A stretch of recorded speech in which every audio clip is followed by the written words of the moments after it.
this month? Okay. Yeah. Yeah. Plugging along, man.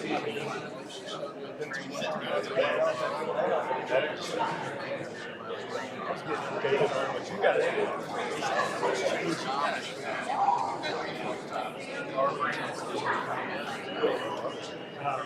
One just graduated from KU. She's 22 years. She's doing the Army 2 years ago. I tried now. Talk her out of it. Yeah. Oh. Yeah.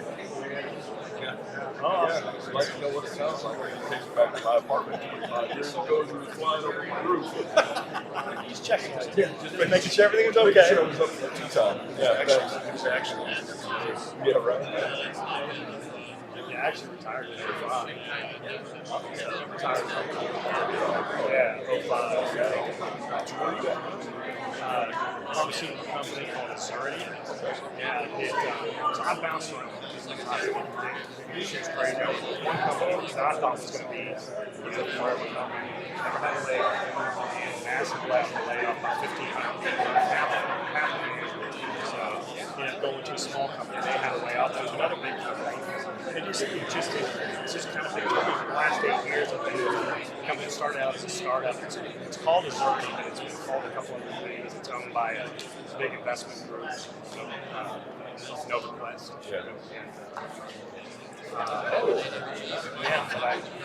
But still in sales, still in music, now traveling the country and managing our hospital and institutions. Yeah.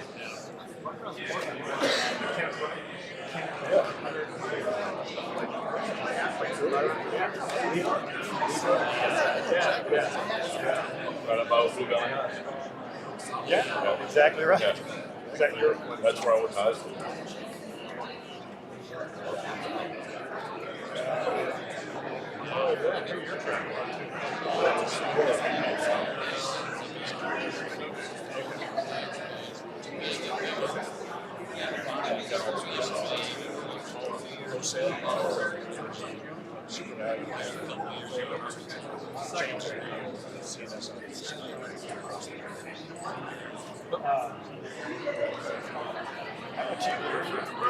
Still at the DFA. Okay. And How many years? just got the So what are you doing there? 10,000 out of work you need. You understand it all. I think the champion said you need to find something to do before you finish. So what are you doing there? Down by prison. He said, I'm looking there for our warehouse. Did I lie? I'm not the With the typical wanted a big business card. No matter how big the business card is, it's not the same that you I remember last time we got so much stuff going on now. Yeah, week one. Yeah. 6 games.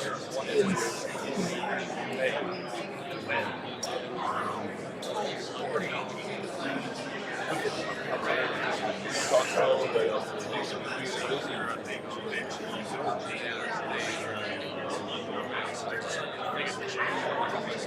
Party there.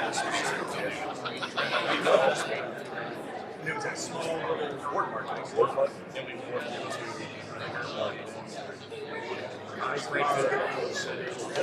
It's been 6 names. Very awesome.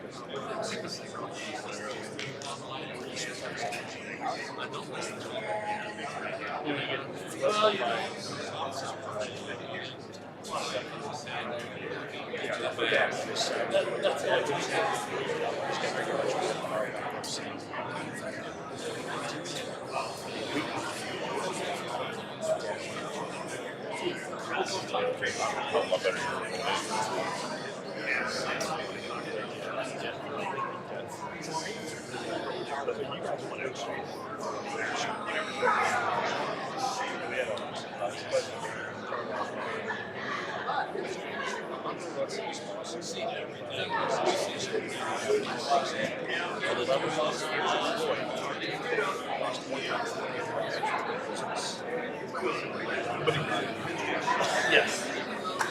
But he did with style. You like to write. head of sales. Head of sales.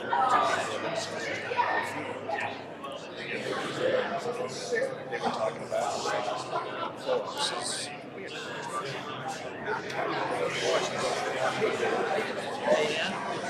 Which is better circumstances. See you. Been a while. I saw Gertz with her line together. Yeah, we reminisced on some crazy stuff. Oh, it is part. They were talking about what's this again? This monkey, this. It's like,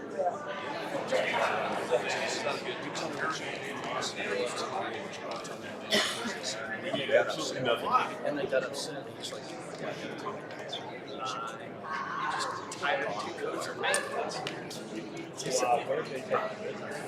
I was telling someone the other day.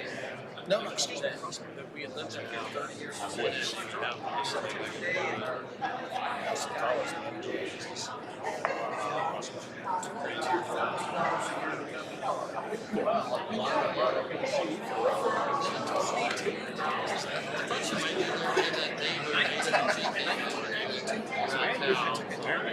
Oh, yeah. Terry and I, let's see, we're going on 22 years. Got a 19-year-old playing football at William Jewell, and a 16-year-old that will make the rest of his hair fall out. Of course it can. Where are they going? Park City? Yeah, so we're living up in Parkville, up by the airport. Okay. So the oldest graduated from Parkville South. Bryce is now in Parkville South. Okay. And I'll never retire because I'm paying baseball clubs and football clubs and everybody else all kinds of money. I know exactly what you're doing. So I did it the wrong way, man. I went through the whole divorce thing, so I'm paying a different way. I'm paying. Nonetheless. Yeah, right. So my 22-year-old daughter, I say that, I didn't know when she graduated. And we got the wedding next year. Or actually, the youngest is 5. You know, that's a pretty penny. You know? Like you said, you just keep working and keep just doling it out. Every time Terry and I start knowing one another, I'm trying to look at something too picky. Yeah, that's right. You are right. As soon as cooler heads prevail, we'll be all right. And also know that it's not going to be the most marketable thing in the world, so, you know. I tell you, every night, that's all I'm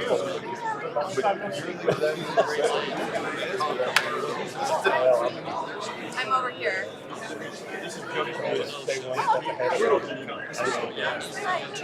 Take her, whatever you call it. My team starts getting all fancy about stuff, and kids will be like, listen, find a way to the next setup. That's all you can do. Don't let now fire you up. It'll be different tomorrow. Just find a way to the next setup. And what team to help with. And it's it's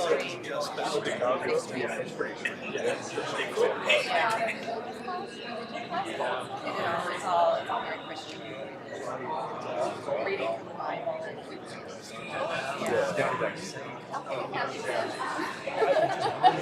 I gotta get what makes that stable.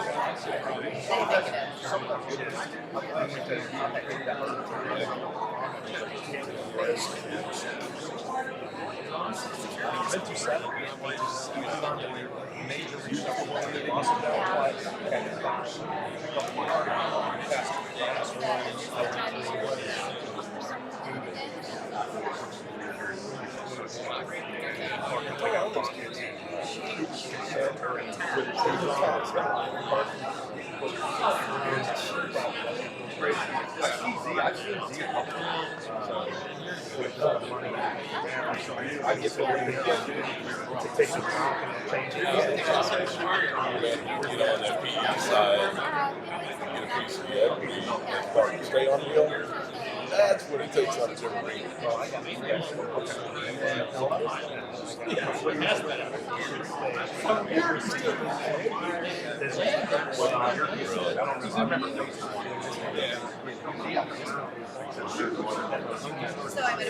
yeah. Well,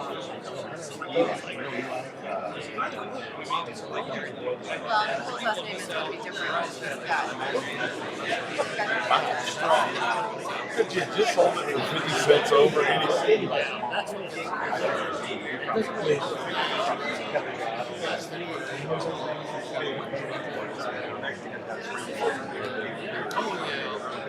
I think I'm talking Next Sunday. at this stage, I just don't want to I didn't hear that. It's unbelievable.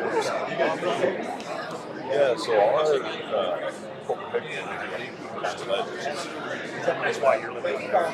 well, when I was still working for their constants, and my old would turn pregnant. I had him right after we joined on with DFA, and I was giving up too much time on the road.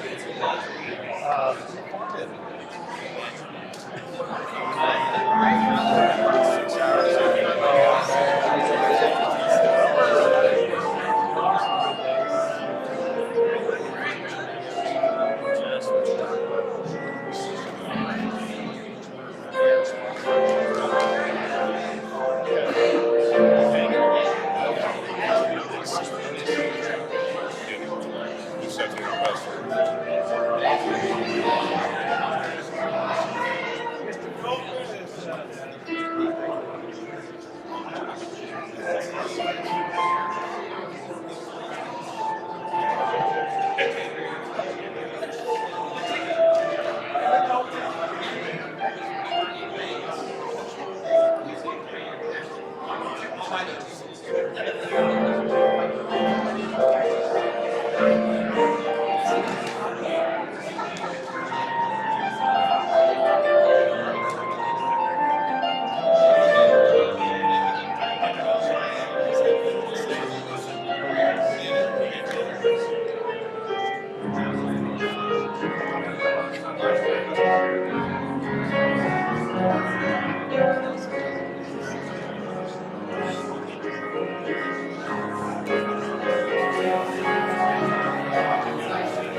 What's up, sir? Good to see you.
gentlemen, on behalf of Butch's family, I want to thank you for being here today. You know, there's a lot of things that you can attend across the span of a family's life, birth for baby, graduations and commencements and weddings and all. But when it comes to weddings and funerals, I heard a wise man say one time, weddings are discretionary, but funerals are a must. And you have chosen to be here to stand with this family with your support. And so thank you for being here. I want to begin this service too with the words of Jesus when he said, I am the resurrection and the life.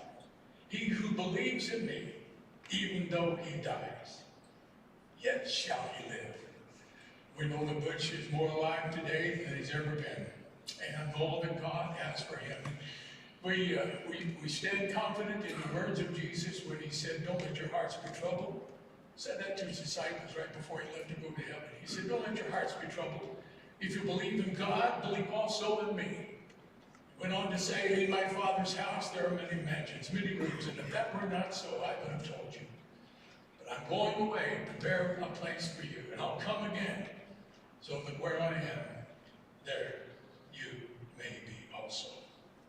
Well, Don, Butch, back in Mountain City, I know he's known entirely as Butch, and I'm going to use Butch and Don back and forth here, but he died just a week ago. And you may or may not know that just 5 days before he left this earthly world, he called the shots, even in his dementia that he was dealing with. He announced to his family, 5 days from now, I'm going home. He did it. 5 days later, he made his way on to his heavenly home. So again, we're here today to celebrate the life of a wonderful man. You're going to be hearing from his family today. We're going to have some music. And all together, it'll be a time when we thank God for Butch's life and tell some of the stories about him. And so with that in mind, we find comfort in God's word when we think of the 23rd Psalm, one of the best, most often quoted psalms of all of the scriptures. But David said, the Lord is my shepherd, I shall not want. He makes me to lie down in green pastures. He leads me beside the still waters. He restores my soul. He guides me in paths of righteousness for his name's sake. And yes, even though I walk through the valley of the shadow of death, I will fear no evil. For thou art with me, thy rod and thy staff, they comfort me. You prepare a table before me in the presence of my enemies. You anoint my head with oil, my cup overflows. Surely goodness and mercy shall follow me all the days of my life, and I will dwell in the house of the Lord forever. The house of the Lord that Butch talked about just 5 days before he left. I'm going to invite Holly to come, his daughter-in-law, to come and share with us the reading of Scripture of the 91st Psalm. He that dwelleth in the secret place of the Most High shall abide under the shadow of the Almighty. I will say of the Lord, he is my refuge and my fortress. My God, in him will I trust. Surely he shall deliver thee from the snare of the fowler and from the noisome pestilence. He shall cover thee with his feathers, and under his wings shalt thou trust. His truth shall be thy shield and buckler. Thou shalt not be afraid for the terror by night, nor for the arrow that flieth by day, nor the pestilence that walketh in darkness, nor the destruction that wasteth in noonday.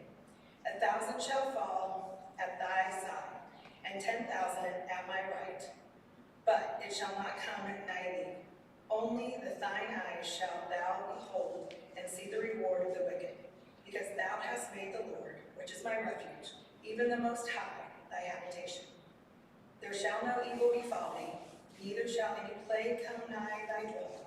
For he shall give his angels charge over thee, to keep thee in all thy ways. They shall bear thee up in their hands, lest thou dash thy foot against a stone. Thou shalt tread upon the lion and the adder, the young lion and the dragon shalt thou trample under feet. Because he hath set his love upon me, therefore will I deliver him. I will set him on high, because he hath known my name. He shall call upon me, and I will answer him. I will be with him in trouble. I will deliver him and honor him. With long life I will satisfy him and shew him my salvation.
Hello.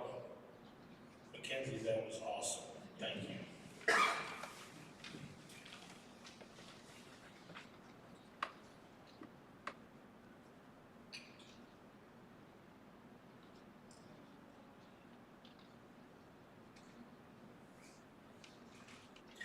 This is a tough one.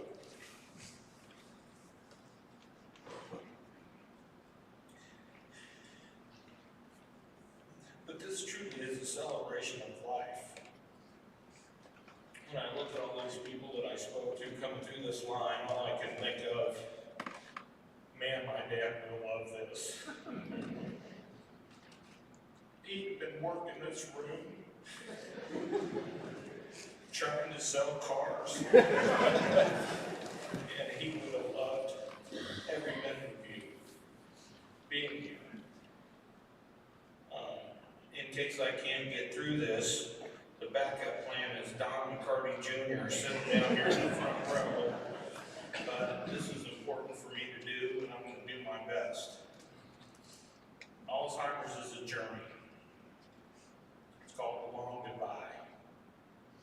And we were on the road, but I prayed and prayed, and I know my mom did too, that we would not see the darkest hours of this disease, and we didn't. God spared him with that. There's a few people before I get started that I would like to thank. Probably going to be the hardest part of this, so bear with me.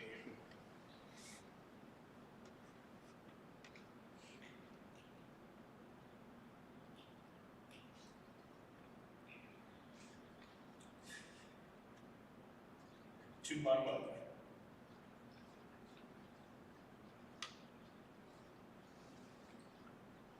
What you did for Dad, and how far you carried him.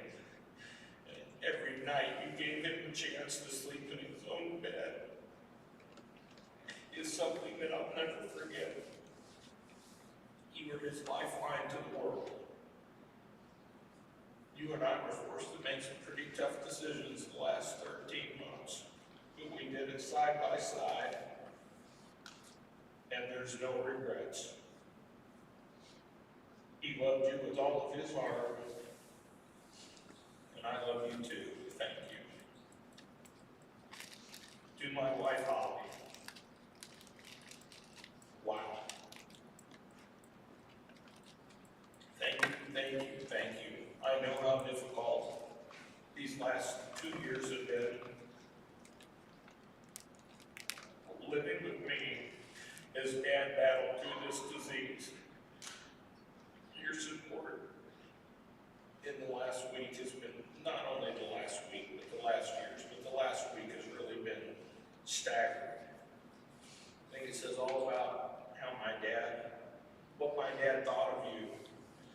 he felt peace in leaving with you and leaving this world with you in the room. And that will be with me forever. I love you. Thank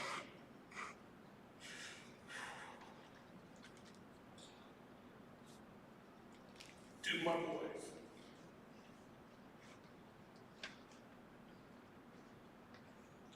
There's no greater love than what he had for you. Max, he was so proud of you.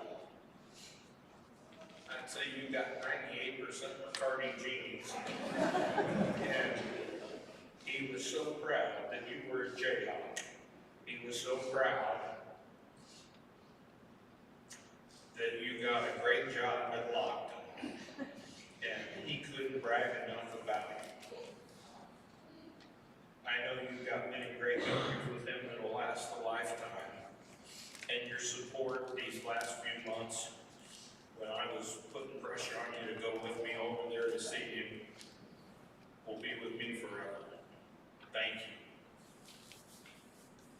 Sam, he loves seeing you chase your dreams. Your gregarious personality and how gentle you were with him at the end.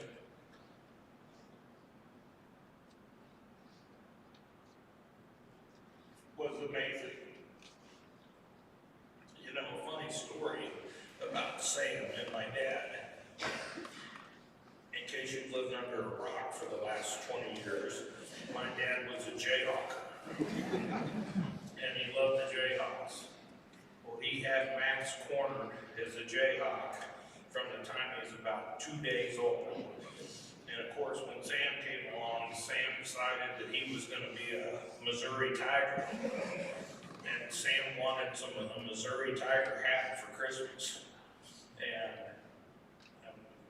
we had a serious talk about it. My dad said, John, what are we going to do about this? And I said, well, we just need to get him over there down in the field house, and that'll fix the problem. And the fact he bought that Missouri Tiger hat, Sam tells you all you need to know about me, because it was killing him to do it. Jack, if I have a regret, it's that he didn't get to see you play football.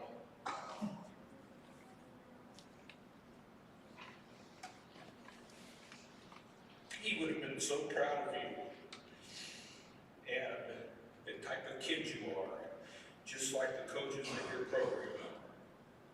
So when you're out there on that football field, give it a little extra for Papa. Ricky Kramer, and you prove what a true friend is. The phone calls you had with me directly and the support you gave my mother is unbelievable. She spent the first 2 nights after my dad passed with my mom to make sure that she wouldn't be alone by herself, and it's just been constant support. Ricky, thank you. Sue Swicker, what a huge part of our support system.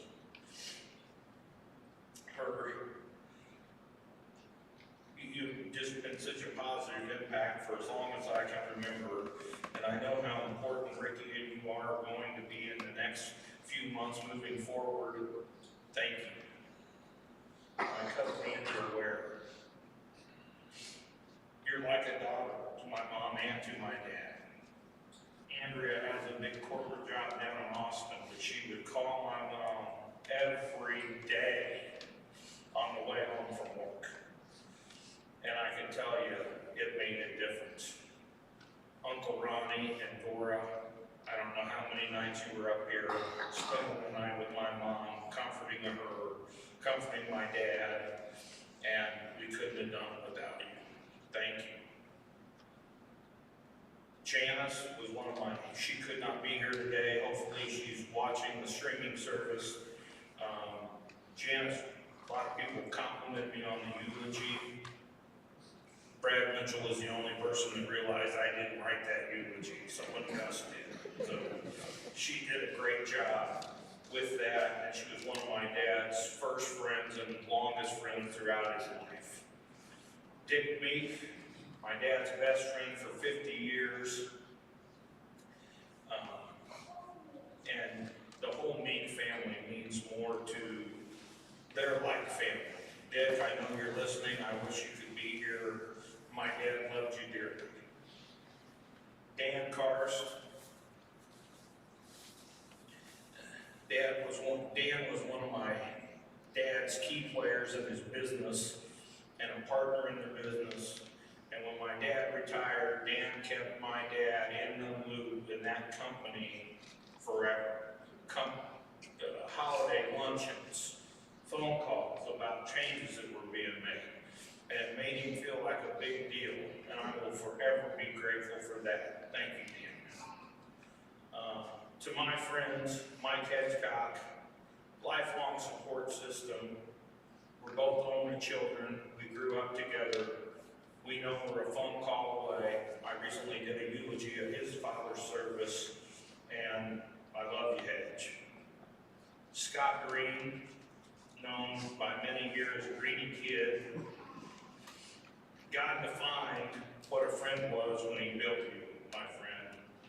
He recently lost his dad, and I'm telling you, this guy is there for you day in, day out. I cannot tell you how many phone calls I had with Scott in the last year and a half and how much his support meant to me.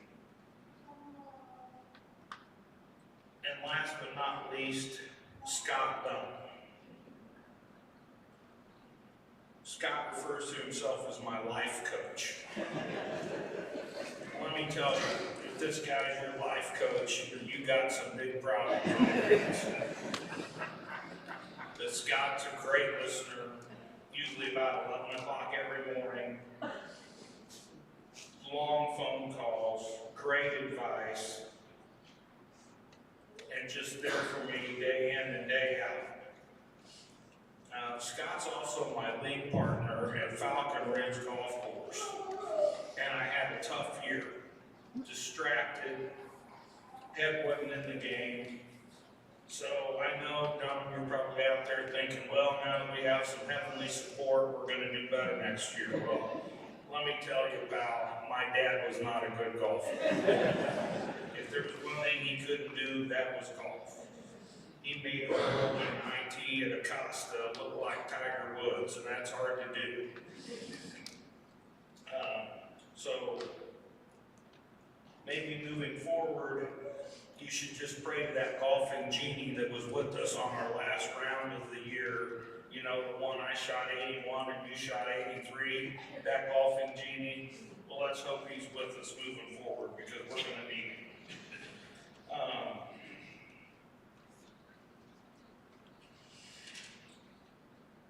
Lastly, but not least, a couple fraternity brothers, Kelby and Nick. They can't be here today. Same thing, phone call, touching it, how we doing, how's your dad?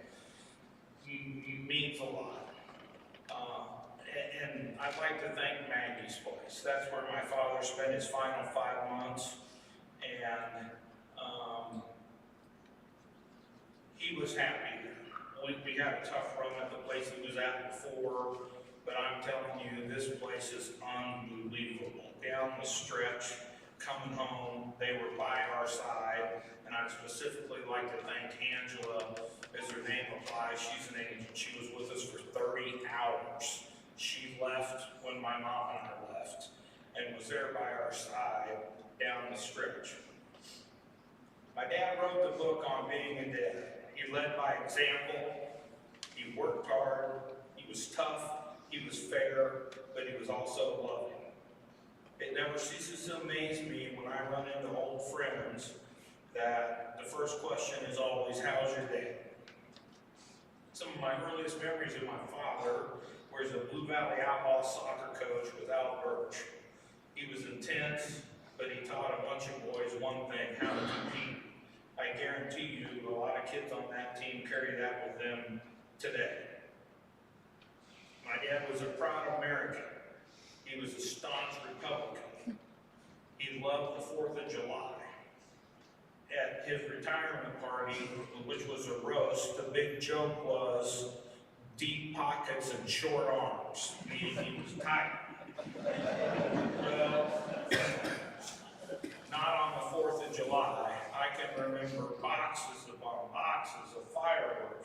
and having bottle rocket wars with the Andrews, who were our neighbors, and the next morning there'd be bottle rockets all over the cedar-shaped roof. I have no idea how neither one of those houses burned down. He also had a gimmick that you could hook up to somebody's car that when they went to start, it wouldn't allow it to start, and it would smoke, and it would make it, you think something was wrong with your car. Well, they hooked it up to the neighbor's car, wasn't around when it went off. They had it towed to the shop, and $350 later, they found the problem.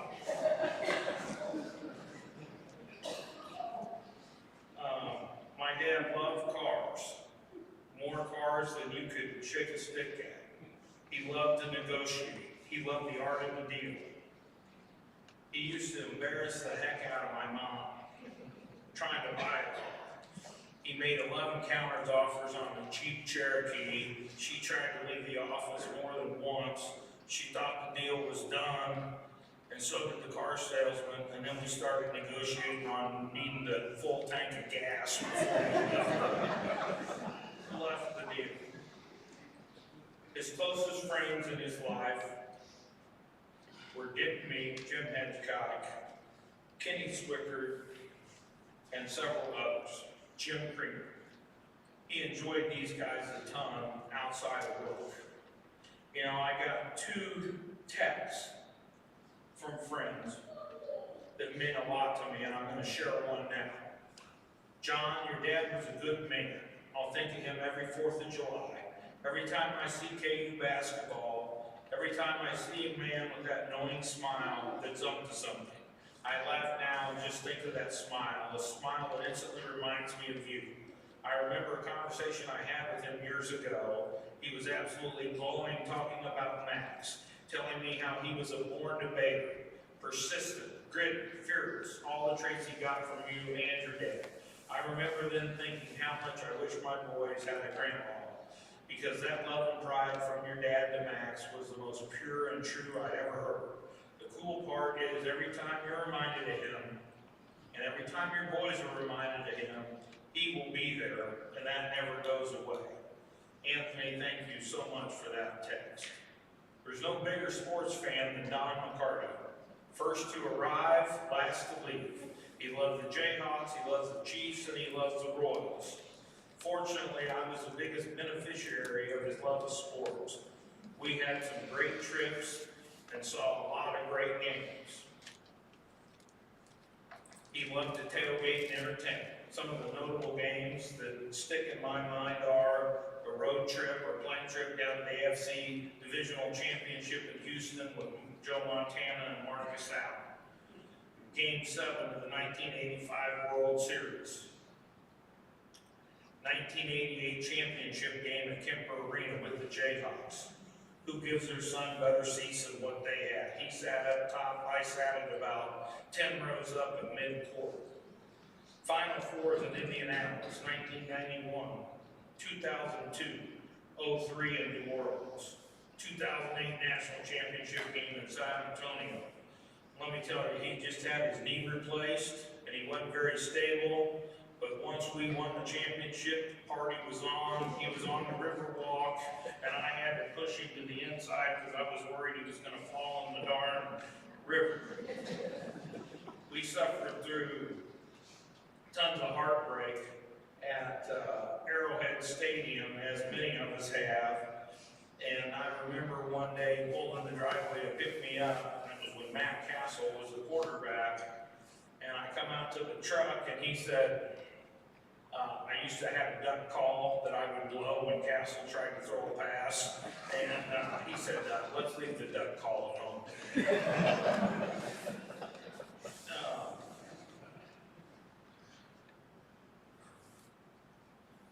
My most memorable game was a regular season game at Allen Fieldhouse.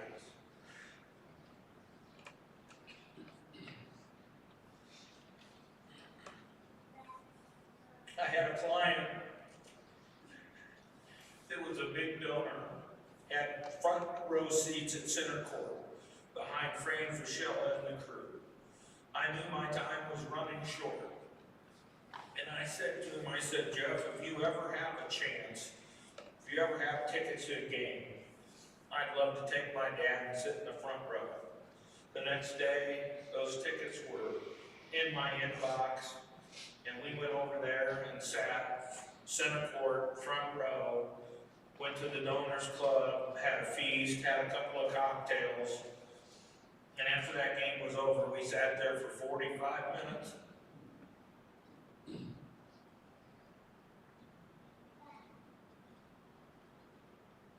Both knowing that this was it. Jeff, I will cherish that moment for the rest of my life. My dad started his career with Scott Paper Company, working for who's turned out to be his best friend, Dick Meek. When he came up available for his first raise, Dick had a meeting with him and gave him his raise. He told him to stick it. He said, if that's all I'm worth, then I'll go somewhere else. Dick went back and got more money, and they obviously were friends for the rest of their lives.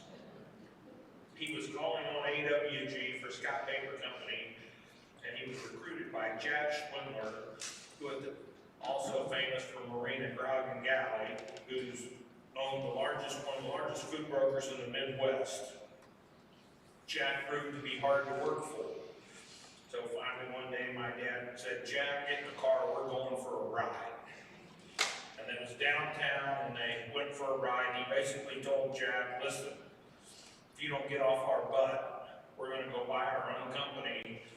And when we leave, we're not gonna take any of your business with us, but when you lose it, because you can't administrate it, we're gonna answer the phone. Jack wouldn't back off, they left. And my dad and his partner, Tom Wolf, purchased Ward Marketing from Ken Tapp in the early 80s. Business quickly grew.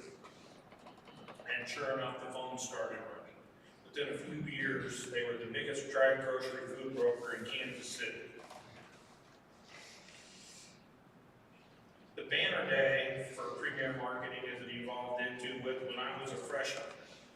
They had interviewed, these lines with companies would either decide to use a direct sales force or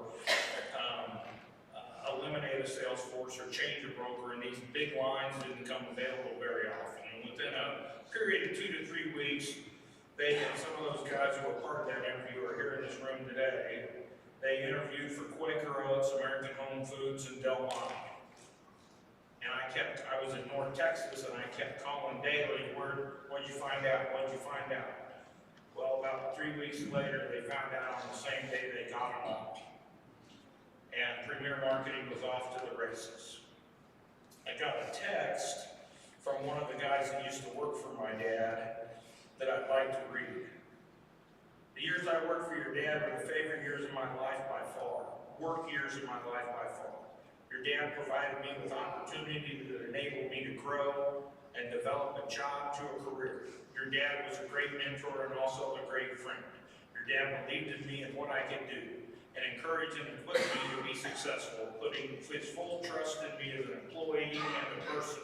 I could literally write a book on all the experiences I shared with your dad and the impact he had on me and my life. We worked hard, but your dad led the way in making work fun and rewarding. As I said above, it was a great run we shared, and your dad is still impacting me now and for the rest of my life.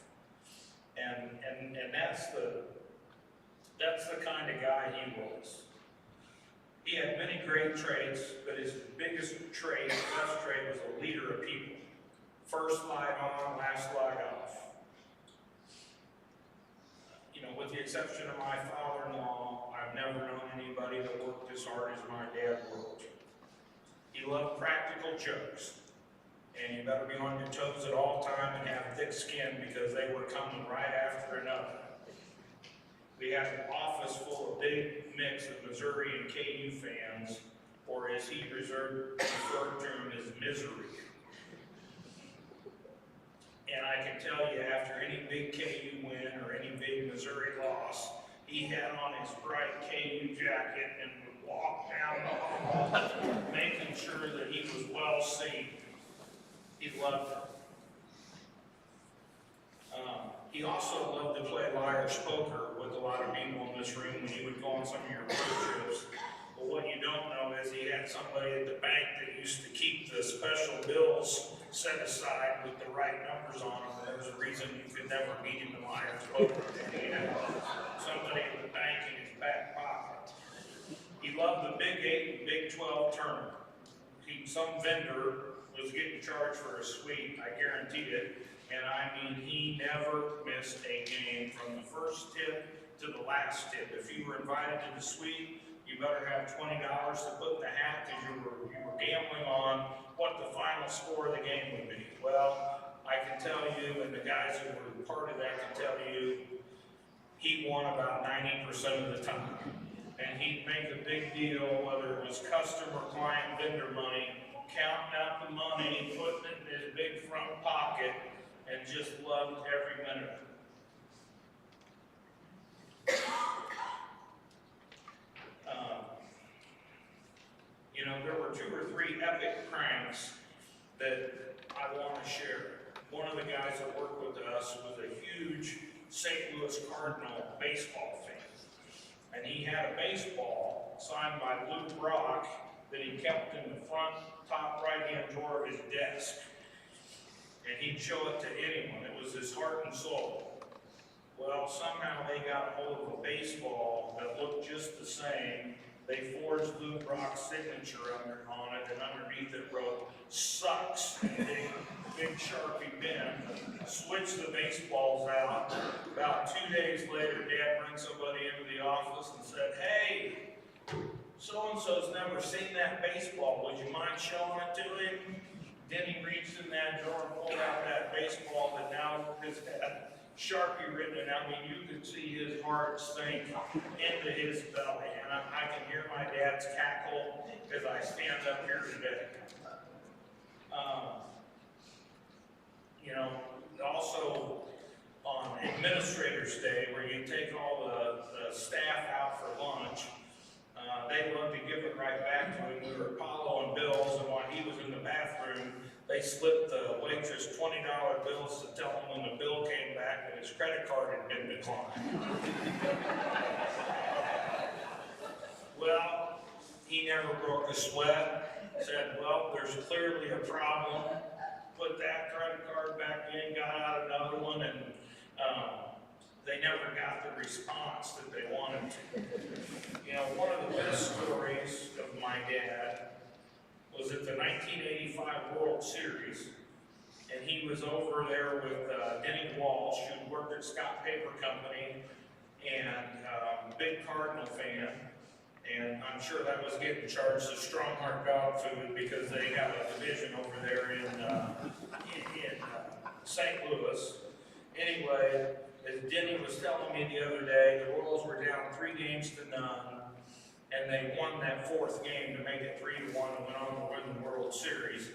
But on the way home from that game, Denny said he's about at 3,000 feet, and he'd taken a copy of the paper with him, and he's reading the front page, and sure enough, on the front page, about the 3rd paragraph down, it says, "Royals fan, rare as they were ecstatic.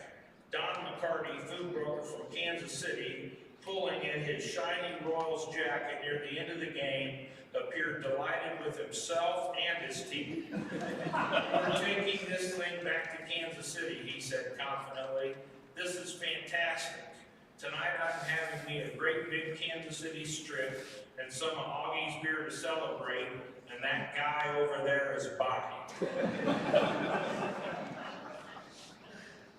You know, my career working, you know, nepotism is a funny thing, and my career working for Premier Marketing started as in middle school as a Jello pudding pop and Kool-Aid merchandiser. But when I graduated from University of North Texas in '93, it was important to him that I started at the bottom and worked my way through the business. Well, it seemed like I was at retail forever. When I finally got an opportunity to be promoted inside and work as an account executive, I ended up with some real big lines like sparkle glass cleaner, block drug, hot salad dressing, managing the fleet, basically anything on anybody's desk they didn't want to do. You know, I knew, I was being told from some of the category managers at AG that he's checking up on me behind my back. Wanted to make sure I was doing a good job. And I can remember to this day, and I can't tell you the specifics, but I was behind him and he didn't know it. I had problems with Falley's Food for Less, who were notoriously difficult to work with on some sort of odds promotion that we had. And I finally had enough and I told him to pull the ad. Well, I'm sure it was Dan that he was talking to, and he said, he told him to pull the ad. Dan said, yep. I could just tell from the look on his face, he knew I could do it. Because it's exactly what he would have done. You know, there was a day, you know, a couple father-son moments working for my dad that, you know, ended in discussions with his glasses at the end of his nose. And that usually meant that things were serious. The first one, I get called down to his office, that's probably half the size of this room here, and he's got all this paper on his desk, and my expense report is sitting right in front of him. I was driving this Chevy Corsica, and he told me that my gas expense for the month was out of line. I said, Dad, you're running a big company here. If you're worried about that, you're worried about the wrong thing. I mean, kind of stopped him in his tracks. That was the end of that conversation. He also used to take legendary trips to Las Vegas. He wouldn't let the whole company fly on the same plane. We have to go out on 2 separate planes. It was my first trip, and I was excited, and I was deep into a bottle of Jack Daniels by the time we got there. He was taking some of his upper staff to Ruth Chris Steakhouse, and the only reason I was invited was because I was his son. Well, we had a server that didn't have much on, to say the least, and I didn't realize she was behind me. I thought she was in the kitchen, and I made a comment that I shouldn't have made, and everyone at the table thought it was the funniest thing they'd ever seen. My dad wasn't laughing. We're staying at the Rio, and I would share a suite with him when we were on these trips, and I wake up in the morning, and he's looking right down at me in the bed, and he said, "It's time to turn it down a notch." Yes, sir. You know, there's a day in late '99 where his light wasn't on in the office, and that was uncommon. Everybody's, "Where's your dad? Where's your dad? Where's Don?" I don't know. About an hour later, my phone rings, and it's him crying on the other end of the phone. He said, "Today's the first day in my career that I didn't want to go to work." And I said, "Where are you?" He said, "Well, I'm sitting in front of Merrill Lynch. They told me I've got enough money to live till I'm 87. I'm quitting." And he gave him 2 months, and he was out the door. The next phone call I remember getting from him was from he and my mom saying, "Well, we're out in Scottsdale, Arizona. We're getting ready to spend a chunk of your inheritance. We're buying a place in Graymark." And so a magical carpet ride started for 20 years that my mom and my dad and their friends and my family, such a magical place for us. We had so many great times out there, and it's just something that we will hold dear to our heart. One thing I'll tell you about him being out in Arizona, the warmer it was in Arizona and the colder it was in Kansas City, a little bit more bounce he had in his step. And he meant every word. During retirement, he sold cars for Beckman Motors, and he was always helping people buy new cars or helping get their kids in first cars. And the other night I was visiting my in-laws, and my father-in-law said it best. He said, Don's the best car salesman there ever was. He said, when you were buying a car from Don, every other call was Don. So about 5 years ago, Mom and I knew something was wrong. I was in denial, had my head in the sand. Dad didn't want to go see the doctor. We decided we were going to take him to lunch and instead take him to the doctor. Well, when I got over there, I decided I can't do it. So I said, sit down. I said, you're living in a fog. You know it, I know it. We got to find out what's going on. And like he did everything in life, he stood up and he took it head on. You know, they gave him some medicines that helped him rebound a little bit, where we got, you know, probably graciously got a good 18 months, and eventually the disease worked itself around, you know, around the medications. So about 5 months ago, we ended up at Maggie's place at 133rd and Rose Hill, thanks to a recommendation from a friend. And my dad was happy there. He loved the people there, and they loved him. Christmas Eve this year, I had myself and my family, my boys, my wife, my mom, and we went to see him on Christmas Eve.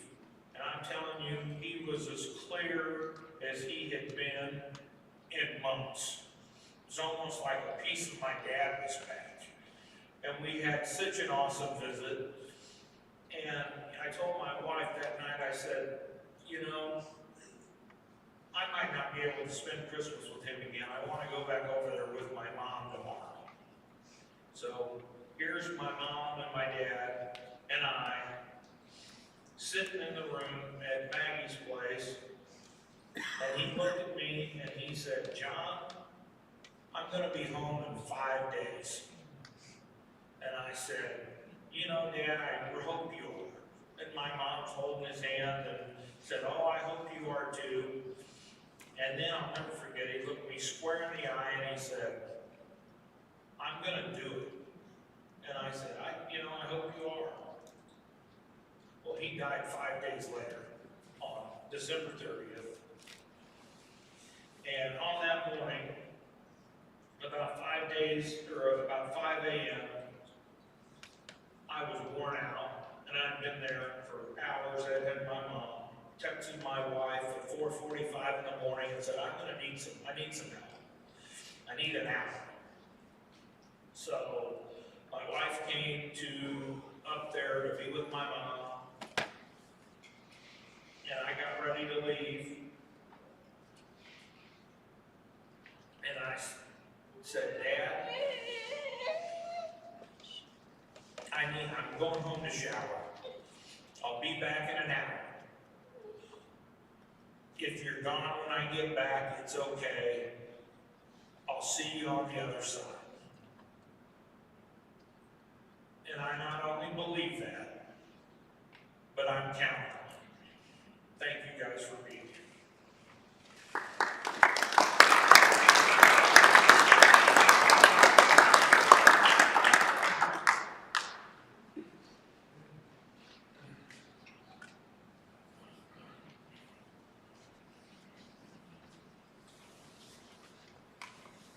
Well, I only say the improved version of him, so we're gonna try to get through this without crying here. My name is McCarty. I happen to be one of the 3 incredibly lucky boys to be able to call Don Butch McCarty my grandfather. This week has truly been a blessing to be able to hear the stories, the memories from people that knew him well before I decided to crash his retirement 22 years ago. I've decided to spend this time by outlining just 2 memorable traits of my grandfather, beyond the fact that every time I look in the mirror and realize that I will soon have the classic Don McCarty come over in my The first is, he always found himself funny.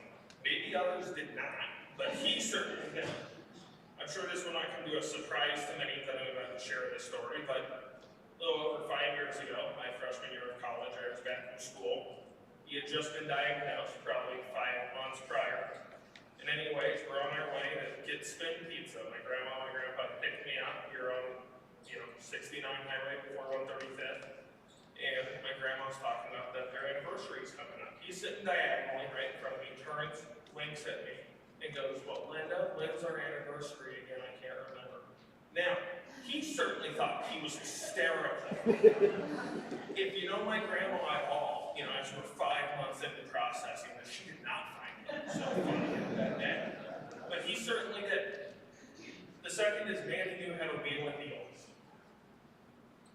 He loved getting a good deal, would do almost anything for it. It's almost like a game for him. Whether he was getting his senior discount, his military discount, or even buying a car, or delivering a handwritten letter to a company, he did it all. One of these sticks out to me the most. For some reason, my grandma had sent him and I, probably when I was 12 or 13 years old, to go run some errands. We were at a breakfast place first because he was going to take me out to lunch. And we're sitting there. Breakfast goes well. He gets the check and I see him open his billfold and slide a card in towards the front of the wallet. This is weird, whatever. And the waitress comes and he's pointing at the card like some military covert operation, going, do you honor a military discount? And I'm like, oh my God.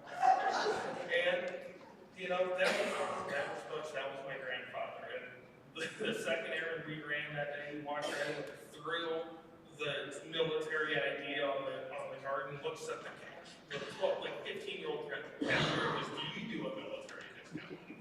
That was my grandfather. To wrap things up, I hope everyone in this room is able to relate to a story and something I've said about. I was lucky to have one great grandfather who has shaped me to be who I am today. Thank you for the memories, the laughter, and the wisdom, and the years to come that, as I've always carved my path on my own, you did nothing but support me. Now, if anyone in this room sees me with that approach come over in 10 years' time, I need you to stop what you're doing and take me to a barbershop together. Thank you all for coming.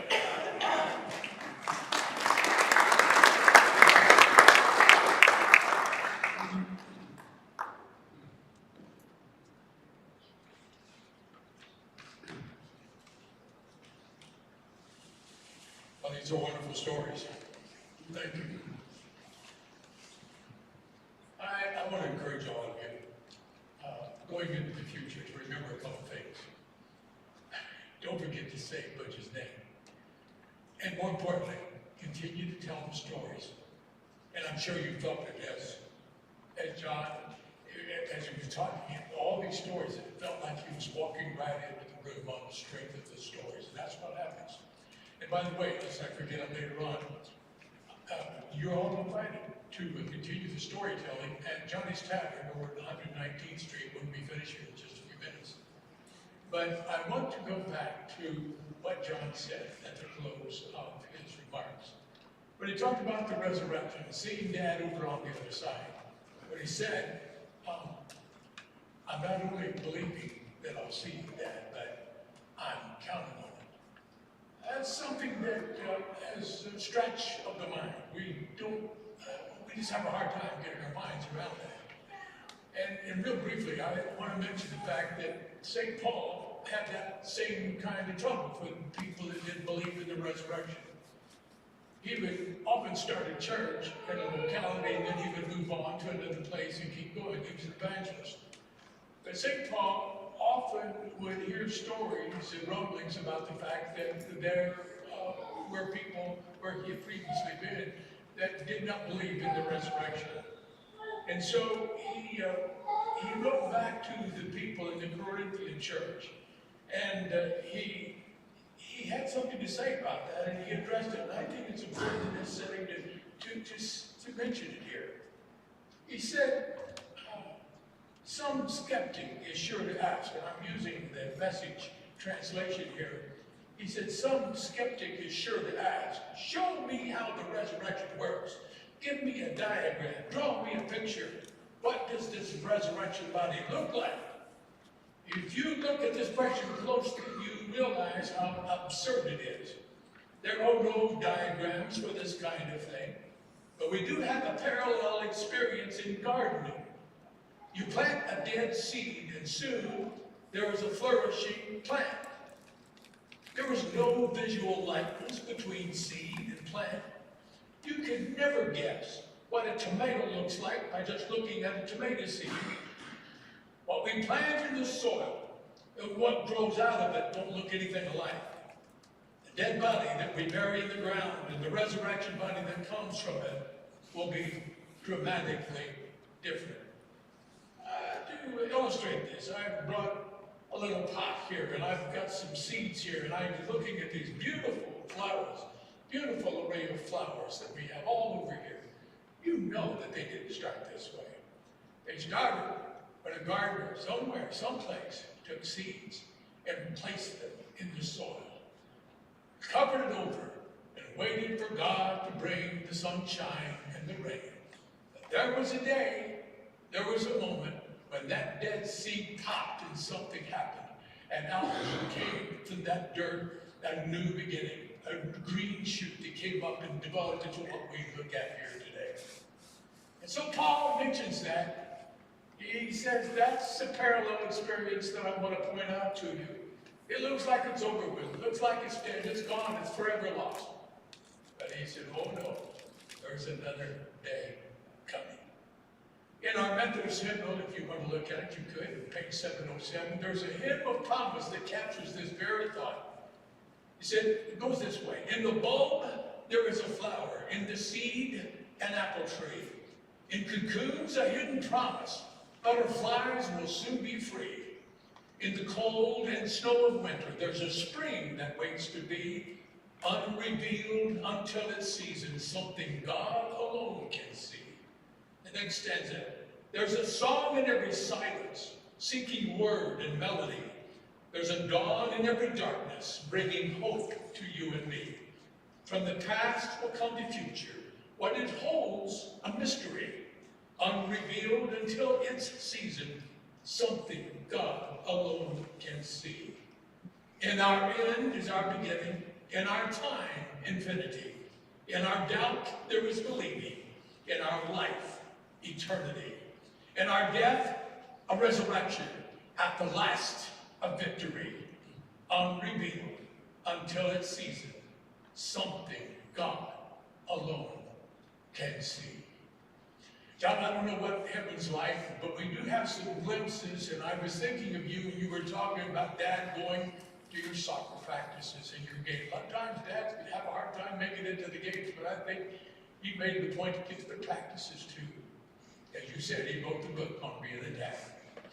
There's an interesting passage of scripture in the book of Hebrews, and the writer in the 11th chapter gives the who's of faith. I mean, it's an amazing array of people. You talk about Abraham and Isaac and Noah and Daniel. I mean, on and on. Men and women, great people of faith. That's the Hall of Fame of faith. But then he starts the next chapter, the 12th chapter, by these words. So he said, now therefore, seeing that we are surrounded by such a great host of witnesses, let us lay aside the thing that would hinder us and run the race that God has set for us. The picture is like this. We're still on the track. We're still running this race called life. And yet, somehow in a mystical way, there they are, in the bleachers, still cheering us on, still encouraging us. Their memory, their life, their example, all of it. But I have a feeling that in the future you're going to hear Dad's voice just as you did when you were playing soccer.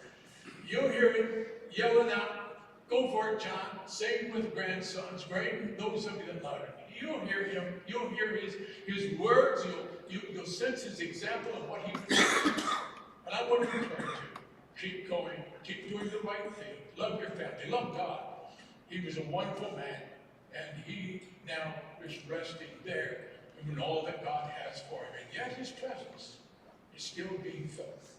And so we end with the words of Jesus that we began this service with. When Jesus said, I am the resurrection and the life. He that believes in me, though he were dead, yet shall he live. And all this was possible because of the amazing grace of God that touched his heart. A man who tried to live out his faith by loving God, loving his family. So I want you now to listen as Mackenzie comes back to the microphone Sing the Lord's Prayer. And I'd like for you to let that sink in onto your own soul. And after she sings it, we'll come back together and pray it audibly together.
Give us this day our daily bread, and forgive us our trespasses, as we forgive those who trespass against us. And lead us not into temptation, but deliver us from evil. For thine is the kingdom, and the power, and the glory forever. Amen. And now this prayer of commendation. Gracious and loving Lord, we thank you for all that you did through Don's life. We thank you for the gifts that you gave him and for urging him on to do great things. We know that before he was ours, he was yours. And so now we return him back to you, knowing that there will be yet another day of reunion. So until that day, I pray that you will comfort our hearts, comfort especially this family that remains. Watch over their souls and help them to take the very best of Don's legacy as they continue into the days ahead. All these things we pray now in the name of the Father, and of the Son, and of the Holy Spirit. Amen. And now, friends, before the benediction, just this quick announcement. As we mentioned before, you're all invited over to Johnny's over to 119th Street after we finish here. And again, I want to thank you for being here today. Your comfort by your presence means so very much. And now I'll come down and we'll take the family with me. They'll be in the narthex, and perhaps you didn't get a chance to greet them earlier, you will now. But now, receive this benediction. And now may the love of God and the peace of Christ and the fellowship of the Holy Spirit rest upon all of us as we continue to follow after the Lord and God follow our Lord Jesus Christ. Amen and amen.